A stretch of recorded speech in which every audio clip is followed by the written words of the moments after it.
Gentlemen, welcome back to my channel. I'm here today to talk about some reads. First thing I want to do before I even get started is give a huge shout out to Diodario Reads for sending me a nice collection of reads to talk about and review with you guys. They were really generous and they sent me a lot of things, a lot of reads to talk to you guys about. Today though, reads we're gonna try today are these, which are the standard Rico Royals, which has always been a classic for several years, going way back to when they used to have little stickers on the back of the reads. Rico Royals.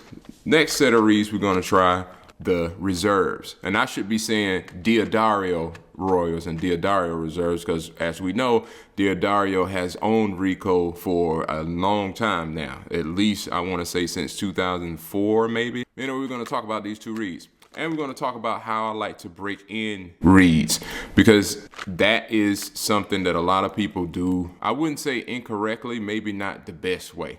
There isn't one way to do this. There's several different ways, several different methods of doing it. I'm just going to talk about my way that I like to do it. Okay, first let's talk about these reads. Looking at the Royal first, it says Royal reads are filed and feature a thinner profile and blank. They are ideal for students and advancing players and are revered by educators worldwide. Royal reads offer ease of response and increased clarity in the sound. Diodario's state-of-the-art machinery and read-making process have resulted in unprecedented consistency in today's Royal read. So they're telling you right now that they have improved on the design of these reads as far as the consistency of them. Being, I guess, the same from one to the next, or cut approximately correct, file correct, tips being correct, things of that nature. So they're using the new set of machinery to enable that. You know, I got into it with some other people about the older Select Jazz reads versus the new Select Jazz reads, and I really don't see a big change. Some people state that they can. I can't really see a big change. I still have some of the older boxes, and I have some of the newer white boxes, and they're pretty much the same to me. They haven't diminished in quality. I mean, reads are reads. You're dealing with cane, you're dealing with treatment, you're dealing with how the read was dried and aged, you know, the packaging process, and then when you finally get it in whatever climate that you're in and how you break it in, all these things result in how this read will operate. We're gonna open up this box, and I'm gonna take one of these reads out of here and put them in my cup here. That leads me to talk about how I break in reads. The process itself is not that difficult. Some people make it more difficult than it has to be. Only thing I do is take a cup, put it in the microwave for about a minute. I get the water just hot enough to the point where there's some steam coming off of it. Not boiling, but a little bit hotter than lukewarm. Drop the reads in, and I let them soak for about 3 minutes. While that's in there, I'm gonna go ahead and open the reserve and put one of these reads in the box while I talk about it, because these reads are pretty different from each other. Put that in there. All right, so let me read about the reserve. It says a premium filed reed that offers a rich warm tone, a heavy spine that promotes dynamic flexibility and exceptional tone quality in all registers, a long vamp profile to produce consistency of response, and a traditional tip thickness for ease of articulation. So this reed is pretty different from the Rico Royal reed. All right, so looking at the Rico Royal, you see it says a standard spine, or traditional blank, and a thinner tip.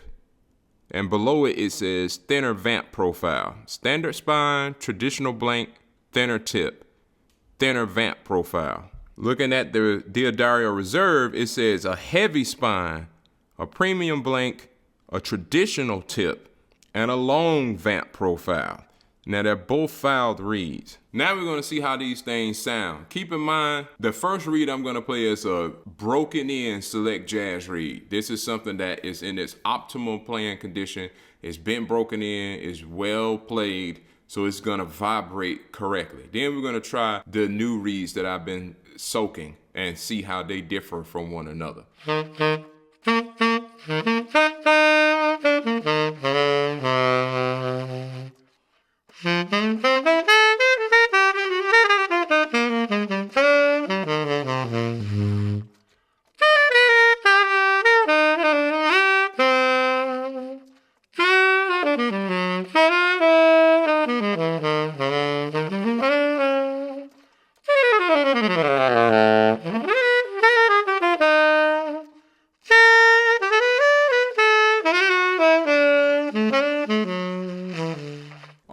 This is the Rico Royal that I'm about to play now.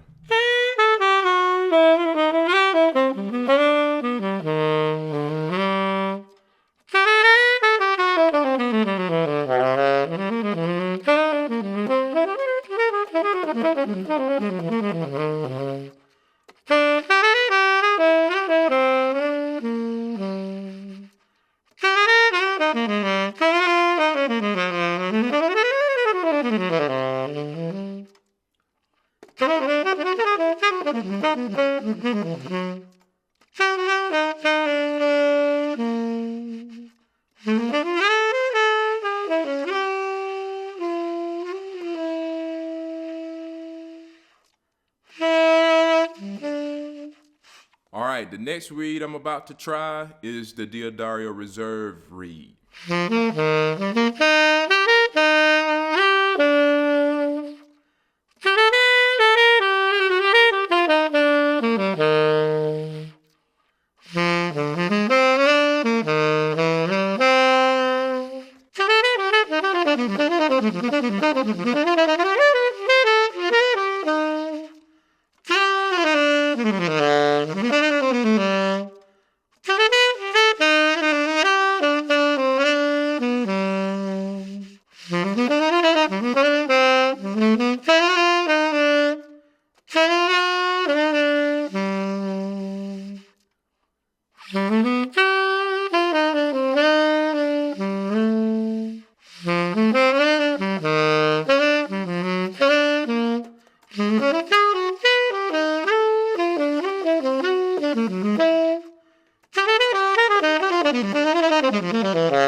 So how do these reeds differ from each other? You tell me what you hear. Keep in mind, there's 5 reeds in this box.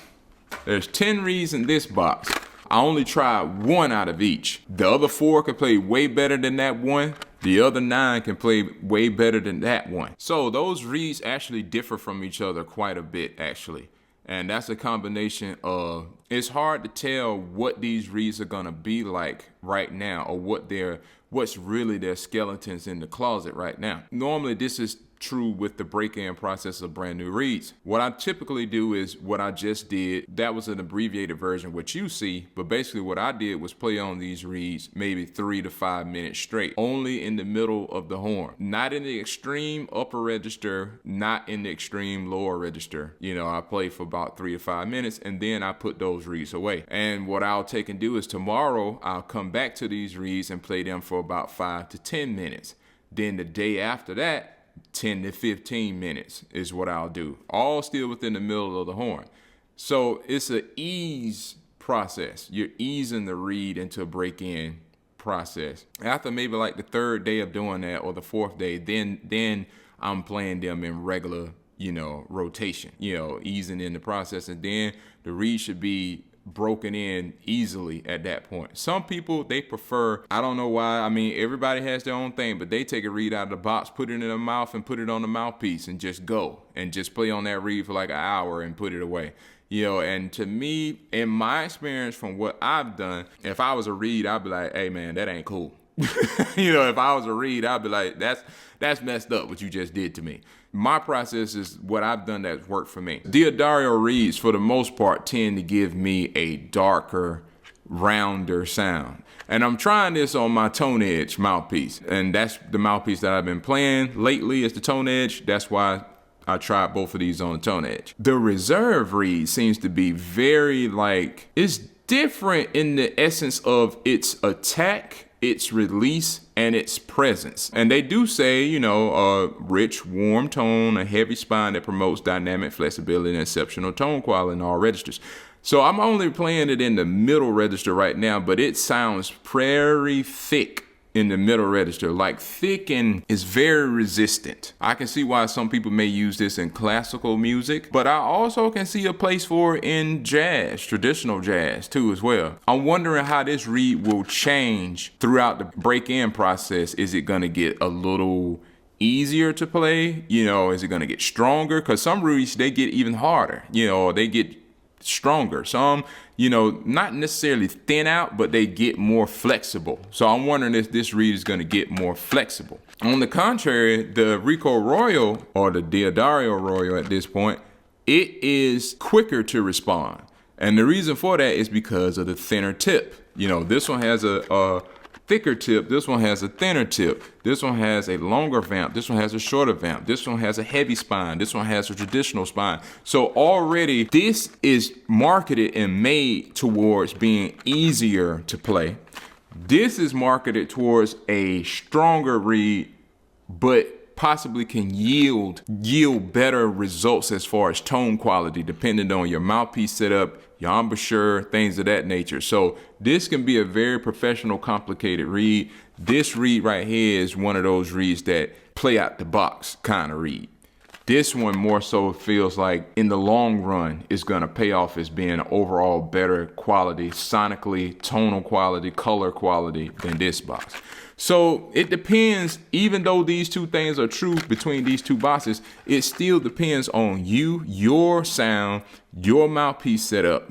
All of those things you have to take into consideration when you're comparing reeds that's different from one another. I'm definitely going to give them a run this week, both of them. Just those two reeds. I'm not going to break in multiple reeds, just those two reeds, and just see how they change. I already got a steady box of rotation going on of the Select Jazz reeds that I'm using, professionally and practicing and in rehearsals and things. But these two reeds right here, I'm going to keep an eye on. But this is my first segment to these reeds that Diodario has sent me. I also have some alto reeds that I'm going to take a look at. And that's it for the video. Hope you guys picked up something. Let me know in the comments what you think about the differences in those sounds of those two reeds and the Select Jazz that I broke in. I actually realized that I need to start some new reeds, because when I played that Royal reed after I played the Select, I realized that the Select is kind of old right now. Probably need to refresh my reeds. But anyway, it's your boy Stantawn. Thanks for checking in with me. Hope you guys are having a good one, and I'll holler at you. Peace. Got some work to do. Still trying to push towards getting this album done. Just finished a photo shoot. Hopefully I can have this record out soon. Everybody's been kicking me in the butt about getting it done. Anyway, take care, guys. Peace.